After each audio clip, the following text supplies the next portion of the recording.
Hello and welcome to Mrs. Law's class. In this video, I'm going to show you what ellipses are. I'm going to show you how to draw the graph and also how to write the equation. Now, ellipses are essentially squashed or elongated circles. And like the circle, they have a center. So we're going to place the center in both of these ellipses. Now, also what we have in an ellipse is if I draw a line through the center going in the short direction, we have something called a minor axis. And the minor axis forms an axis of symmetry. Now, similarly, if I draw a line going through the center of the ellipse, but in the longer direction, I get the major axis.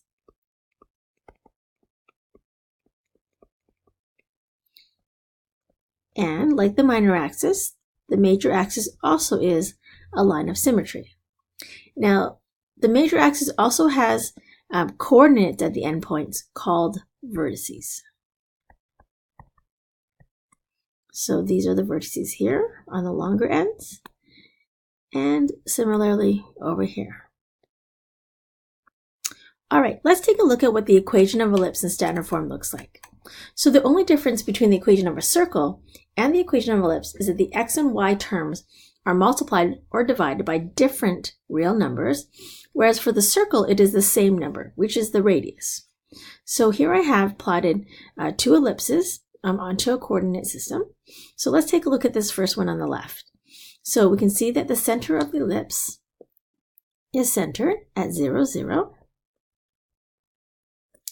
And the other important information that I need is the distance from the center to the vertices and also horizontally to these endpoints here. So this distance here we call A. So the horizontal distance is usually called A. The vertical distance from the center to the highest point and the center to the lowest point is called B. And using these values, we get the equation x squared over a squared plus y squared divided by b squared, and that equals 1. Now, when we take the ellipse and move the center away from the origin, let's place it over here, we call the center H and K. However, we still say that the distance from the center horizontally to the edge of the ellipse is called A in both directions, and the distance from the center to the highest point in the ellipse is called B, and to the lowest point as well. So this gives us the equation of an ellipse, x minus h all squared divided by a squared plus y minus k all squared divided by b squared equals 1. So you can see that it's similar to the ellipse centered at 0, 0, but the only difference is that we have an h and k because the ellipse has translated both horizontally and also vertically. Now, in the equation, the xy represents a point, or all the points on the ellipse. And notice, for the purposes of right now, notice that the equation always equals 1 when it's written in standard form. So let's take a look at a couple of examples. So I want you to write the equation of these two ellipses.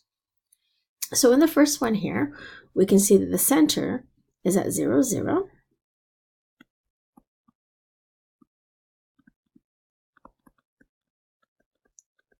And we can see that the a value going horizontally is 2, and the b value vertically is 4. So to write our equation, we say that we have x squared divided by 2 squared plus y squared divided by 4 squared equals 1. And then let's square those numbers in the denominator. So we have x squared over 4 plus y squared over 16, and that equals 1. All right, let's try one with the center not on the origin. So we can see that the center is here. And the center is 3, 1. And I'm going to draw on my diagram that the horizontal distance here, my A value is 4. And my B value is 2. So writing the equation, I get x minus 3 all squared divided by 4 squared plus y minus 1 all squared divided by 2 squared. And that equals 1. And we'll just expand our denominator. So we get 16 on the denominator for x. And for y minus 1 squared, we get divided by 4. And that equals 1. All right, let's go in reverse this time. So this time I've given you the equation, and I want to draw the ellipse. And I also want to identify the length of the major and minor axis, domain and range, just for practice. So here we can see that there is no h and k value, as x squared and y squared are on their own. So we have a center of 0, 0. And we can see that the a value underneath the x squared, we can see that a squared is 25, so a equals 5. We need to square root the 25. And then for b, we need to square root 9, and that gives us 3. So drawing the picture, or drawing the ellipse, we center the 0, 0 on the origin, and we see that a is 5. So we're going to count 5 spaces from the center horizontally, both left and in the right direction. So we get a point at negative 5, 0, and another point at 5, 0. And then we see that b equals 3. So we're going to count up from the center, 3 spaces up and 3 spaces down. And then we draw an ellipse. Now try not to draw a diamond, but try to make it as circular as you can.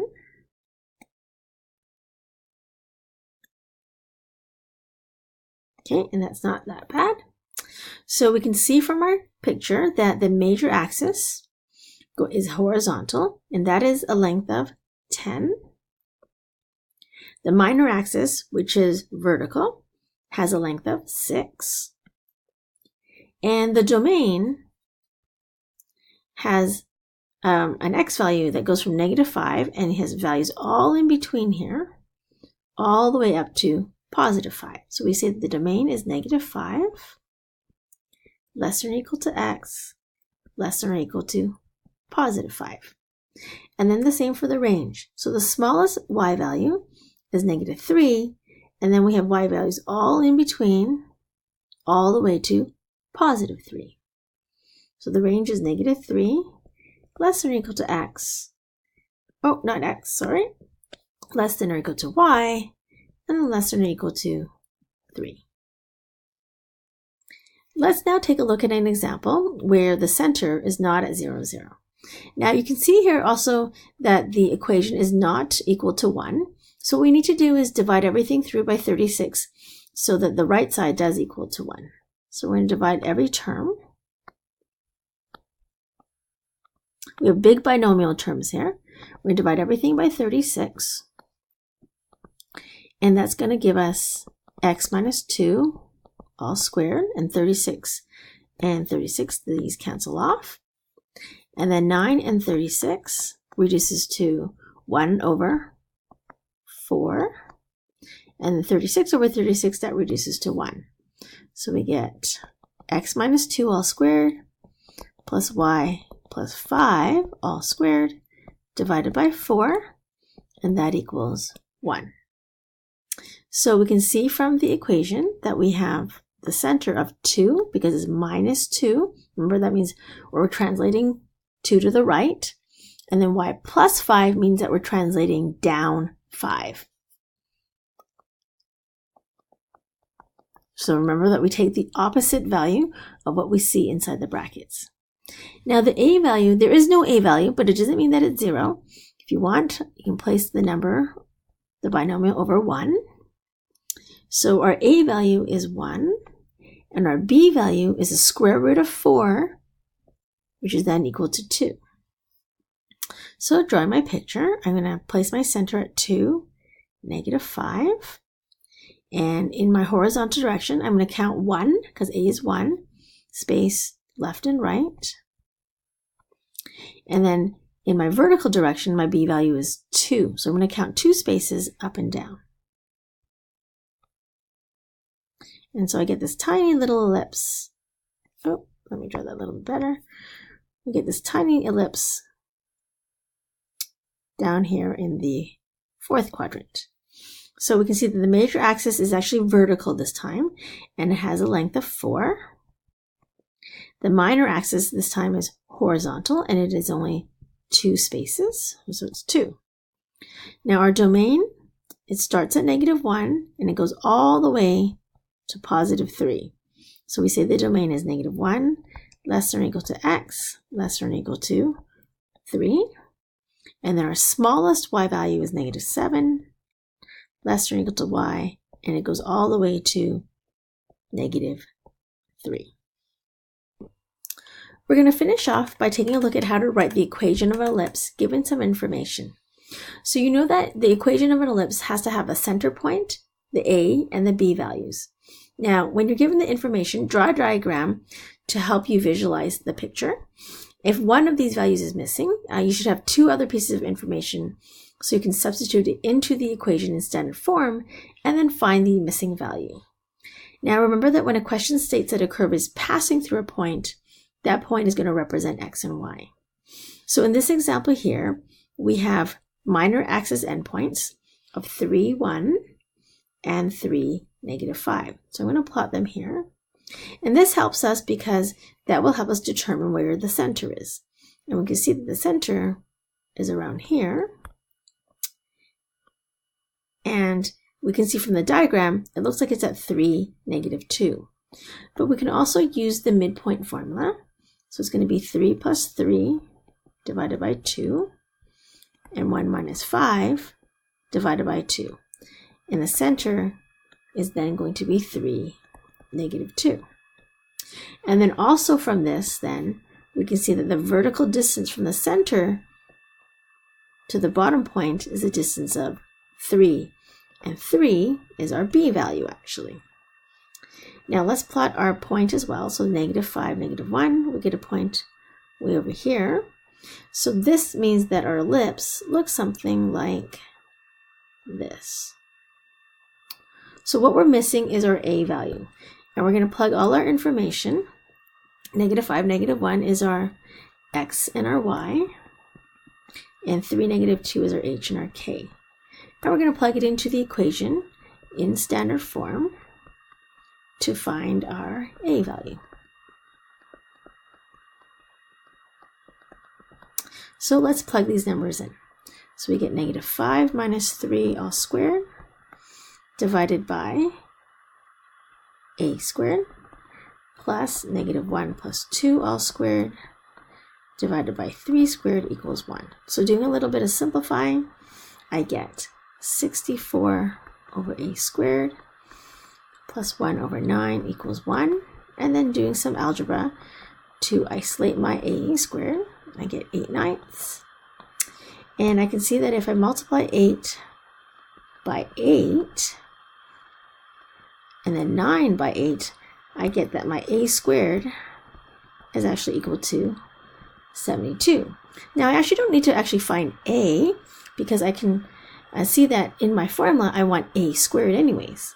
So my equation of my ellipse is going to be x minus 3 all squared divided by 72 and then plus y minus 2, or sorry, plus 2 all squared divided by 9, and then that equals 1. So plug in the information that you know and then find the value that you're missing to create your equation. And this is how you write the equation of an ellipse.